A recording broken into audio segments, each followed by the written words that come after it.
बोरनान का करायचे याच्या संदर्भात एक आख्यायिका आहे की करी नावाचा एक राक्षस होता. त्या करी राक्षसाची वाईट दृष्टी आणि विचार मुलांवर पडू नये त्यासाठी सर्वात आधी हे कृष्णावर केले गेले आणि त्यानंतर बोरनान करण्याची प्रथा पडली. लहान मुलं कृष्णाचेच स्वरूप आहेत आणि त्यांच्यावर करी राक्षसांचे वाईट विचार आणि दृष्टी पडू नये म्हणून बोरनान केले जाते. तसेच शास्त्राप्रमाणे बघितलं तर या कालावधीत वातावरणात अनेक बदल होत असतात.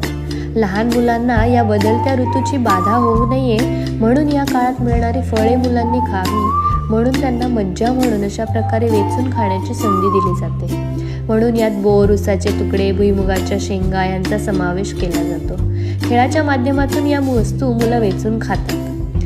हल्ली यात चॉकलेट, गोळ्या, बिस्किट यांचा देखील समावेश करण्यात येतो.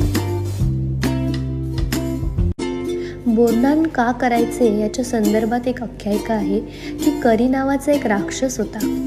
त्या करी राक्षसाची वाईट दृष्टी आणि विचार मुलांवर पडू नये त्यासाठी सर्वात आधी हे कृष्णावर केले गेले आणि त्यानंतर बोरनान करण्याची प्रथा पडली.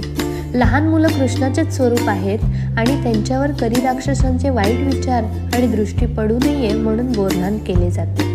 तसेच शास्त्राप्रमाणे बघितलं तर या कालावधीत वातावरणात अनेक बदल होत असतात.